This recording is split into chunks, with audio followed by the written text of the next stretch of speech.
Hey everybody, and welcome back to Fresh Set. I'm Sabrina, And I'm Kevin.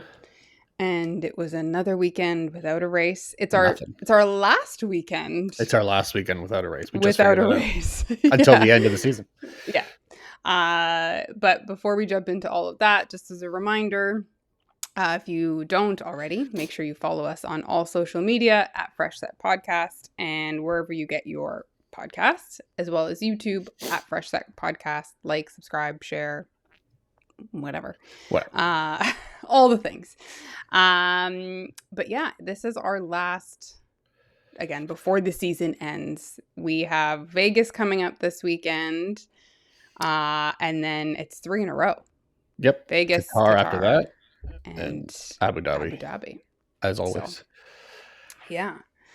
Fun Yeah. times. Yeah. We're at the end of the season already, which is the first few races. It felt like it took a while, and then all of a sudden it just was Yeah. like, It felt like it took a while to get to the break, and then yeah, it's been such a blur since the break. yeah, Obviously, yeah. because we just talked about we don't know when the sprints were, and one was like 2 weeks ago, 2 races ago. Yeah. But Yeah. yeah. So today we just got some News some just and- things that have been going on, things that have been bothering me. A couple things. Yeah. Yeah. About racing. Not About just racing. in Well, general. yeah. I'm not gonna use you as my Venting. personal therapist. Yeah. So a couple things. First thing, just small, minor, kind of.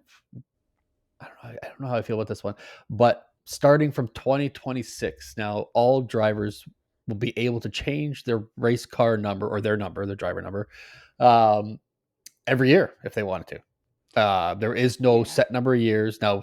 A rule that was previously just reserved for the champion, where you could change to 1. So we will likely see Max go back to 33 regardless. But yeah, every single year. Which first thought comes to mind: Charles Leclerc. He couldn't pick 7 because his number was 7 all through his junior karting or whatever. However long it had been, couldn't because Kimi Räikkönen had 7, so he had to choose 16. I feel like I'm not going to know what the hell I'm looking at. If there's drivers that change things, I'm sure there's going to be drivers that are still superstitious and they're going to be like, well, this is my number since I got in Formula One. I'm not going to change it. But like, what if they're so superstitious that they didn't do well, so they just change their number every year? Like, this number's not working for me, so I'm going to change. And I'm going to be really pissed off and annoyed. Yeah. Well, I think at this point, do I think Charles Leclerc? Yes, that was the one that comes to everybody's mind. Yeah. At this point, is he going to change to 16? No, he just had a merch drop, which the whole thing is like about 16. Yeah, but think about the fans that, well, if he changes his number, I'm like, well, I have to get that now. Yeah, true. They're like, oh, I'm going to buy this just in case he switches, and then he switches, and I have to buy the new number. Yeah. I mean, at $80 for a pair of socks, I don't know how you could, but yeah. 80 Canadian. He's got a wedding to pay for, so as if he didn't have the money. Give piano lessons. Fucking. Yeah. I don't know if I like that. I think I don't know how many people are going to switch their numbers. You see, it's funny. Like I felt like it was such a stupid rule to not allow them to change their numbers. Like that was just the one thing you couldn't do. Like, okay, fine. But now that it's coming. Yeah. If it becomes like a big free for all and everybody's changing, then it'll piss me off. If it's just one person like Leclerc, where I always wanted 7, okay, I get that. But if they're gonna go back and forth, I'm gonna have to put a complaint into the FIA. Yeah. Well, I think it would be really funny if people start like stealing numbers. So like you said, all of the gamesmanship. Yeah. Like you said, there's a high chance that Max is gonna have to go back to 33 next year. Yeah. What if Piastri puts his number in? Let's say Piastri doesn't win the championship, and Piastri puts his number in first, and he's like, Actually, I want 33. What if Lewis changes to 33? Like he Yeah. waits till 12:01, the Yeah. day of the start of the 2026 season. He's like, 33. Yeah. Like, Or George would do it probably more so. George would But do yeah, it. Yeah. I just think that would be funny. that would be funny. But is that going to happen? Probably not. But I mean, the like No, you said, I don't. If it's going to be like every year I'm changing my number to something else, that's annoying. Go away. I think the only person that would ever be that spiteful and play that many head games is Alonso. Yes. Yeah. Yeah. He might just do it to piss people off. His last like 2 years of racing, he's like, I'm going to be 44. Yeah. And he would go for Lewis. He would go for Lewis just to 1,000%. piss him off. Yeah. I mean, I can also see jokingly, obviously not serious, but I can see like Lando showing up to like day one next year in like a 33, even if he has one. Oh no, I think Lando's way too superstitious for that. I think he. Well, no, I don't as think, a joke. Yeah. As a joke. But that brings up the point. Like we're talking. This number one may not be Max next year. It Do likely you won't. see a world where we know Lewis never switched? No. Lewis always kept 44. Yeah. Do you see Lando or Oscar changing to number one? Yes. Do you? Yeah. I think for sure. I wouldn't say for sure. I'd say it's more likely that Piastri would do it over Lando, but I still think Lando might do it. I think that's that confidence booster. I think that's that mental game for himself. Like I think that seeing that number one on the front of his car, would it add more pressure? Probably for him, but I think he would. I think they would. I think Lewis is basically, I'm sure there's others, but basically the only one in recent times who hasn't changed it to one. Yeah. Yeah, because Rosberg just retired. Yeah. He was like, I'm good. Yeah, I can more see Lando doing it. I somehow feel that Oscar doesn't care for that. But I mean, you never know. But I could see Lando doing it. But a lot of them build their brands, I guess, around their number. Max still has his 33, and then he just changes brand to Max MX1 or whatever it is. Yeah. So, I mean, I know, like, Lando's, like, his LN4, like, his signature. Or that's not a signature, it's logo, basically. A lot of them build it in, but they just change it. Yeah. Or they just keep it. I mean, you can still find Max 33 stuff around. Oh, yeah. So, and you're going to see a lot more of it next year. Even though I'm still hoping. As long as he's got 33. Yeah, as long as he's got 33 next year. But yeah, interesting. Again, just weird rules that they're deciding to change. Didn't even know this was on the ticket here for a rule change, but yeah. Sometimes. Max is triggering another rule change, but this one's not in Formula One. Okay. So this one's not. So I'm going to read it to you. This is 4 slides here. It's quite a bit, but it is a big rule change for all of motorsport, basically, or it could have an effect throughout motorsport. Anyway, so Max Verstappen studying Nordschleife, whatever. Debut sparked a major change within the German Motorsport Federation, now allowing sim racing to count towards official circuit permits for the first time in international motorsport. So the 4-time world champion's mature performance in September, where he sealed a win in a GT3 car alongside whoever these people were, has convinced the VLN organization that virtual preparation holds actual genuine value. Okay, so basically now, where's the actual...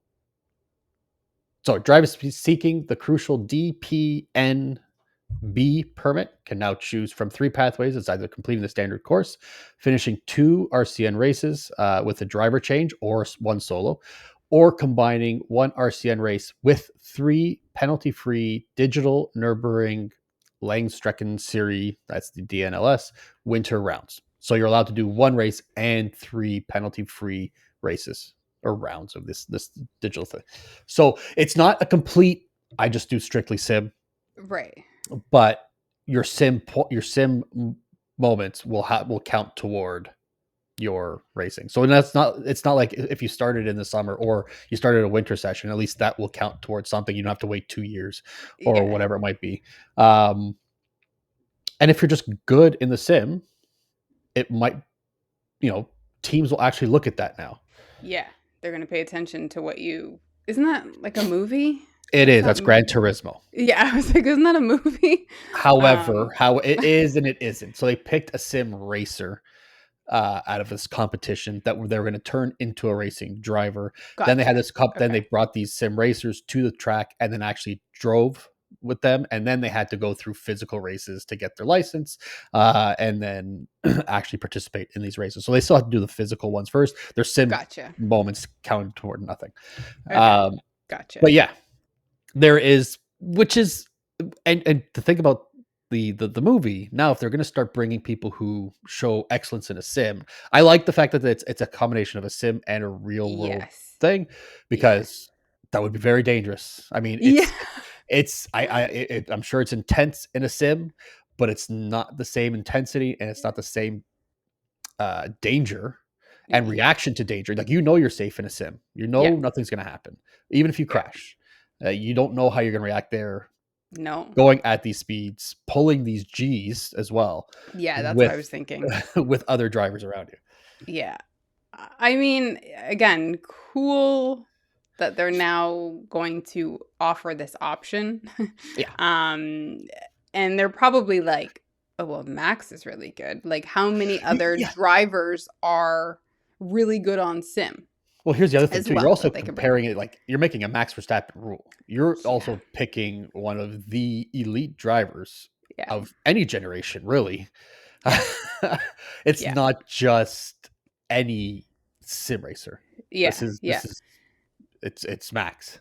We know that all of the drivers have some sort of sim that they have at home or whatever that they do. Yeah. But I mean, Max is to another level, and I don't think we know of any other. I know Lando used to, Charles used to as well. I don't know any other driver that is like that we have heard is Well, super intense.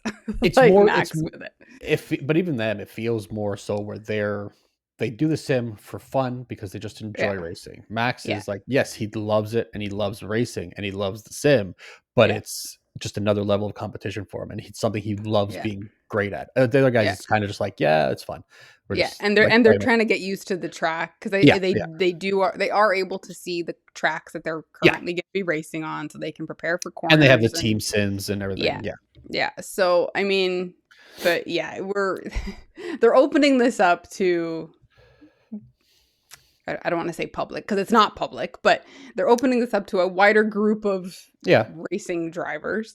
But like you said, they're basing it off of the most elite. So you're not necessarily going to get another Max Verstappen doing the same thing that he did this year. And I feel just like because you do this. I feel like they're going the other way. So it's like you take Max, who's always been racing, he's gone through karting, he's gone through Yeah. all that race. You put him in a sim, and this again goes to the kind of pressure you might feel in a sim versus in a real car. In a sim, he knows he knows he's good in a racetrack, and Yeah. he's calm and he's collected most of the time.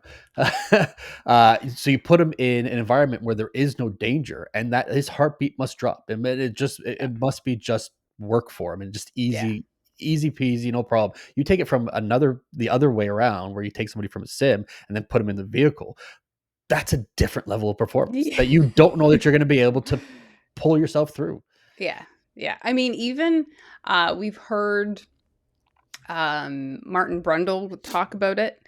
We've heard Crofty talk about it, but Martin Brundle specifically has said numerous times when he's gotten in the 2-seater Formula One cars, he even says he's never felt the G's this way. Again, he raced in the 70s, 80s. It's a completely different car, but this is somebody that was a racer, and even he's like, no, this is insane. Like, there's something wrong here. And he's terrified. So I mean, to your point, it's like it's gonna be, I don't think we're gonna shock. see very many of them. I think you're gonna get a few, maybe 2 or 3, and this is only that one series. I'm sure it's gonna listen, the world's changing. It's going to go this way. Yeah. I'm sure you're going to see more over the next couple of decades where these Yeah. racing series are going to open up more to more sim racing, or at least allowing that Yeah. to have some kind of merit Yeah. toward getting into a seat. But Yeah. yeah, I think it's just going to be it's going to be tough to find somebody that comes from that pathway. Yeah. Well, and I think like we are going to see a lot more. I think names are just going to pop up a little bit more. You're going to see people like F2 drivers, people in Le Mans are Yeah. going to be you're just going to see people bouncing all the way where we saw Max do it. But I think Yeah. there's just going to be a lot more of it. Yeah. And you're going to start hearing names that we probably don't know right now. Yeah. Oh, exactly. For So, sure. I mean, they're probably not going to come to Formula One, but at least, you'll see. But they'll bounce around could to be other series. Yeah. Could be a reserve driver. Which this year, now that I think of it, this year, there hasn't been a need for any of the reserve drivers, Nope. I'm thinking. Nope. Which is, Everybody's kept their appendix. Everybody's good. been And relatively healthy. No penalty points or suspensions. Yeah, which I Yep. mean, we do have 3 more races, 4, including a sprint. But yeah, well, nice, clean year for everybody. Really putting the bad juju out there. Okay. Yeah, sorry. But yeah. Okay. Yeah. Max Verstappen rule. That's that. Yeah. Another Max Verstappen rule. It's going to sound really weird to people who weren't watching. Yeah. Anyways, there is another emergency measure being taken into effect for Qatar. So we saw this in, I want to say, was it also in Coda? Where did we see it? Where they had a mandatory 2-pit. It was Monaco had to have one. No, but that it was one. It was one more recent for the tire deck, and it was for safety. Yeah, for safety. Yeah. Pirelli said that it had to be a mandatory 2-stop, and they had to change only once to a different compound. I believe that was Coda. Yeah, I think you're right. Yeah, I think it was Coda. But Pirelli again have said that the in Qatar tire rules are going to be tight, so each set can do a maximum of 25 laps across all sessions. So across all sessions. So even though you put in 9 laps in a qualifier, they can only do another, what was that math? 16 laps left on that. Yeah. Quick. Somebody's going to call me out on that one. And then, so it's a 57 lap race. So which means, this is where I got my tinfoil hat out. We've seen a lot of emergency measures from Pirelli. Mm-hmm. Now that they've also talked about maybe making it mandatory 2 stops for most races next year. Yeah. Just so we can have more excitement and more passing, which I hated. And all of a sudden now we have 2 emergency measures or safety rules that have been put in place by the tire manufacturer after that's been proposed or talked about. Just so happens, one, I don't know if you remember what those 3 proposals for the tire changes were. One of them was you couldn't do more than 45% race distance on a set of tires, or at least on a new set of tires. Well, it just so happens that 25 laps in Qatar is exactly 45%. It's actually 45.5%, but you're not doing an extra lap. Yeah. Either way. So, I mean, it feels to me, and I'm sure there's some safety behind it. Yeah. But it feels although we have seen Pirelli's tires outperform what anybody sims or thinks about all season long. Yeah. Where they think it's going to be a 2-stop, and all of a sudden all these 2-stop races become 1-stoppers. It sounds like real shit. Tactics to try and see if this kind of rule change would work, or how we're going to test it out. Yes. And what's bothering me about it, and I know they're leading a lot into safety. Qatar is very hot. There is a lot of tire deg that happens. The tires are falling apart, basically. And they're saying it's after the tire deg that they saw from last year. Correct. Which, if you've got bald tires, it creates accidents. It bothers me because we are in a tight race to the Drivers' Championship. Yep. this is going to create problems. We have seen McLaren, and not just McLaren, but we've seen it a lot with McLaren because they are the front runners, and we always Under the see their pit microscope. stop. That their first pit stop, great. The first person they bring in, great. The second person they bring in, the wheel gun is getting stuck or something. It's usually Oscar. The wheel gun is getting stuck. When we saw Lando, and they had to switch back. We've seen Lando do it too, but we've seen these pit stops are causing problems, and doing this, throwing it in the last, at that point it'll be the second last race, which could be a determining race weekend. Having your tinfoil hat on, are we actually setting up who's gonna win by doing that? I think so. I think this is just, I don't think there's anything wrong with the tires. By all accounts, this year's set of Pirelli tires have outperformed last year's set. Yeah. Every race that I've seen, and I think they even talked about at the beginning of the year how they even introduced a harder compound or whatever, so they'll last longer. Their tire drag is, we're not seeing the same amount of tire drag. Maybe there'll be difference obviously between the front and the back tires, but they're outperforming last year. I mean, was it Lando that did 32 laps on softs? Softs, yeah. Which is like unheard of. No, I get it. It was a cool, I can't remember what track that was. It was a cooler day too, and so the tire drag wasn't as high. And I get Qatar's hot, but if you're doing 57 laps, you're likely on a hard and a medium, as long as that hard can perform. Right. That's what she said. So it just feels to me like they're just setting something up, and it's just they're doing what everybody else says and say, oh, it's for safety. And I'm sure there's part of that in there, but it doesn't. It seems like an overreaction, so we can create a narrative. Yeah. And whatever narrative they want to push, are they gonna, do they want Lando to be the winner? So it's just creating. And what we've said, and you were pretty vocal about it, changing the tires. We don't need a fight in the pit lane. No. We want a fight on track. And this is what it's going to come down to. I mean, even with the tire drag being what it was this year, people have still struggled. Teams have still struggled with their tires and how. So again, at this point, by the time we get to Qatar, which is the race that they're doing this for, we've got 2 races left. Like, it's that one and then one after. What are we doing? Why not? We've had hot races already, and this has never come up. Yeah. Totally. Well, it came up once. But anyways, that's that. Screw Pirelli. And our last bit of news. It's going to be a short one today, but we had some comments by CEO of Ferrari. Now, I don't know if is he Ferrari's whole CEO, or is it just for like Ferrari racing? I don't know. Whatever. Ferrari CEO. I think it's actually Ferrari's CEO. Yeah. John Elkann. It was after the Brazil double DNF.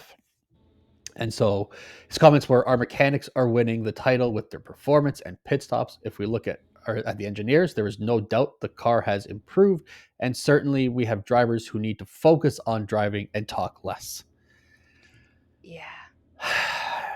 Before I do that, before I go on, Jenson Button had a reply. I don't know if you saw that one. He said maybe John should lead by example. Yes. Yeah. I did see that. Let's take a look at some of the stats from John Elkann, since John Elkann's been CEO of Ferrari. Okay. They've had 2 winless seasons. Okay. He's only been there for 2 seasons. They've had 3 team principals since then. They've had only 19 wins. Sorry, 2 winless seasons. My mistake. I don't know how long it's been. Winless. No. Yeah. Sorry, he's been president. He's been president or CEO since 2018. My mistake. Okay. It's been 7 years. Carlos won. 2 winless seasons. So he's had one without a win at all. 3 team principals in that. I was going to say 3 team principals in 2 seasons was terrible, but I don't remember that. He had only 19 wins in 7 years. So that is something like 150 races, probably round about there. Okay. 0 championships. The highest world championship, world constructor finish is P2, and the highest world driver finish is P2. That's just not bad. But Yeah. there were no wins, and their drivers have been. This is where it gets bad when you only had your highest finish for both of those. Their drivers have been Hamilton, Leclerc, Sainz, Vettel, and Raikkonen. An all-star team, essentially. Yeah. Yeah. Especially with, an all-star anyways. team, right? Yeah. When Sainz has been your worst driver since 2018, it's not a bad thing. Yeah, exactly. It's to say this, I get he's not happy. It's probably more so directed at Lewis. It's And 100% directed he at doesn't Lewis. want to just single one out than the other. Leclerc has given you everything. Okay. Yeah. And I know Hamilton hasn't been performing, but he also hasn't been performing for the last 2 years. He's been outperformed by his teammate the last 2 years before he came to Ferrari. That was your choice to sign him based on that information. Exactly. And you made this whole thing that he was going to be your savior. Yeah. And then to say you have to talk less when you have to throw them in front of interviewers all day, and something's not right with the car, or at least he doesn't feel something's right with the car. You're not taking any kind. I mean, we've known you sent documents and however many pages over to the engineers, and they're probably just like, fuck this, and throwing it away. Something's not working with him and the car. There has to be a relationship between your driver and your car. We see it all the time. It's happening in Red Bull. Why do we have Max performing even though he's not completely happy, and the other ones are not? Because there's not a relationship between the car and the driver. Yeah. Look at Williams. Williams actively wants their drivers' participation. What is working, what isn't working are the things that we can test. Can we try it out? If it's not going to work, we'll move back. Whatever they do. But they actively get feedback from their drivers at all points. Yeah. And it works. And I mean, all the teams have debriefs with their drivers after the races. They all go and sit down and talk about what worked, what didn't work. So, I mean, we have to talk about these things, and the drivers are asked questions. There's times that they're pissed that they're not going to answer the question. There's times that they're still pissed and they answer it in a bad way. But I mean, what do you want him to do? If he doesn't go to these interviews, and I keep saying he because we know it's directed at Lewis, because Lewis is, I don't want to say negative, but he will be more vocal in these press, in the pen and in the press interviews. Leclerc is kind of holds stuff to his chest and kind of says, oh, we got to talk to the team, got to go back and look. But they have to do this. Is Ferrari going to take the fine for 24 races when Lewis doesn't go to anything, or when Charles doesn't go to anything? Like, they've got to say something. And why make these comments now? Why make them now?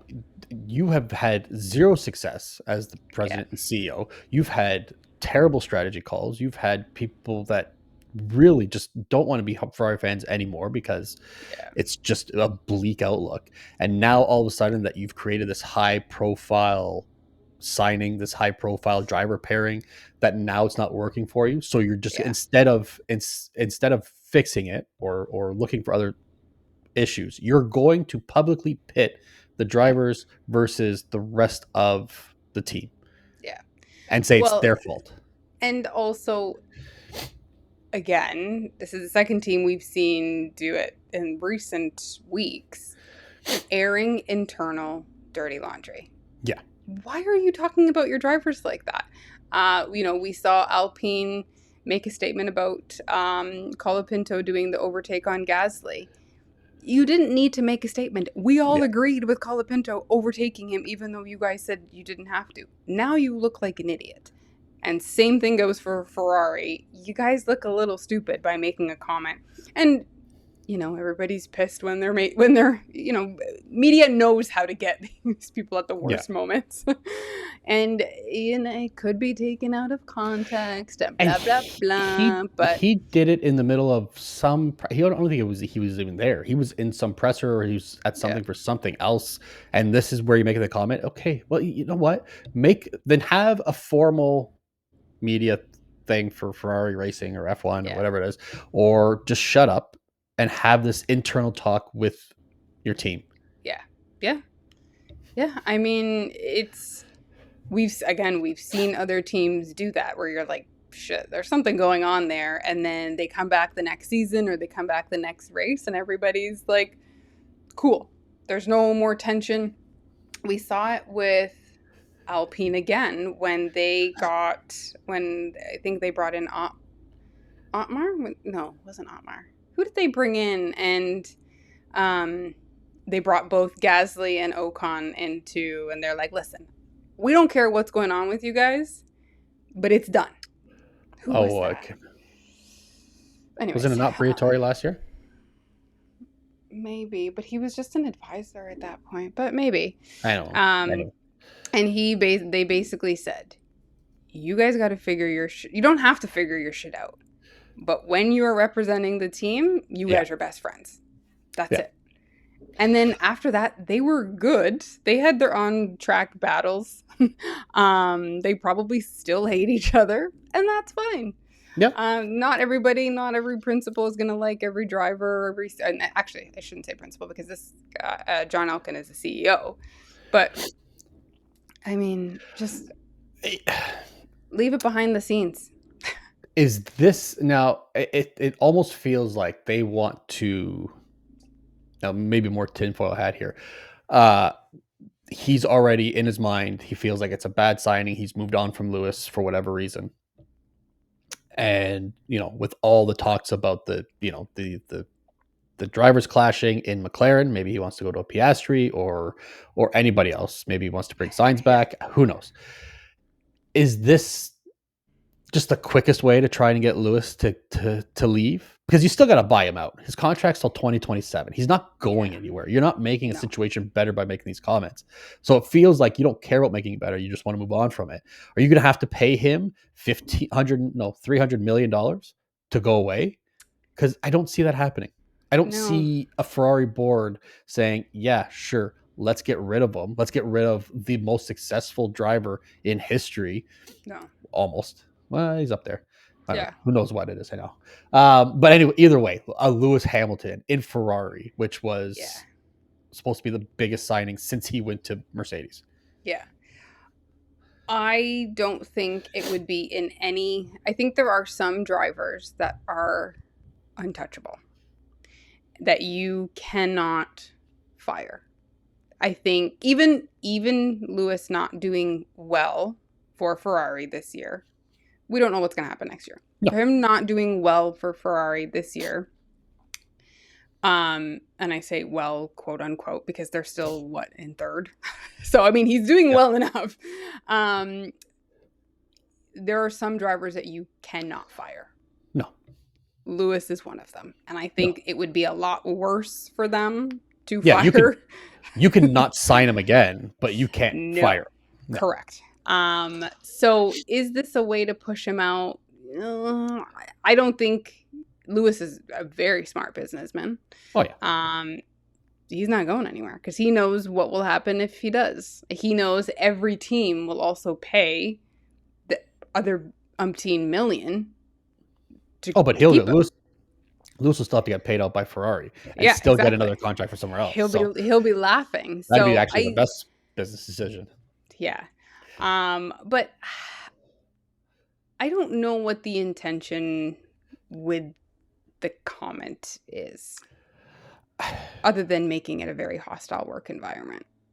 And it doesn't sound like it was a horrible comment, but it's bad when you're like... But you picked out everybody else saying they're doing their job, they're doing their job, you're not doing your job. Yeah. And so, I get having an opinion, but you know what's going to happen now, and it's going to piss me off even more, is that all of a sudden, let's say this year's a wash, whatever. Mm-hmm. We'll go into 2026, rule changes. Maybe Ferrari's decent. Maybe Lewis wins race 1 or race 2 or race 3, and he's going to come out and say, "Yep, see, told you." Yeah. And he did nothing, and nothing changes. But he's like, "I did it." Yeah. This egotistical piece of shit is going to sit there and be like, "This was my doing." Maybe it was like a reverse psychology kind of thing that he was trying to do, but I don't know. Don't give him that much credit, please. No, sorry. Yeah, I don't know. I don't think publicly you should be talking bad about your team in any regard. No. Like, that's internal stuff. That's for Drive to Survive to pick up the hot mic, you know? Like, you don't make your interview a hot mic moment. Like, we need some media training. But yeah, I don't know. Ferrari. We'll see what happens in the last 3 races. Yeah, Ferrari strategy is just failing all around. It looks like. I mean, if it ain't broke, or if it is broke, don't fix it. Yeah. But is that all we have? That's it from me. I mean, I don't have anything either. So, nice short episode for you, but wanted to give you some news, some updates. And then you will hear from us 3 weeks in a row with a race review. Well, they hear us most weeks in a row. Well, that's true. But next weekend is Vegas, which will be a fun one. I'm sure we will both be hungover. 1,000%. Well, I'll be recording that one. Recording it. Yeah. Yeah. We're not going to Vegas, by the way. But no, we're not. We're not. It's a different kind of Vegas. It's the Vegas of the North. Yeah. Wouldn't that be Atlantic City? I don't know. Whatever.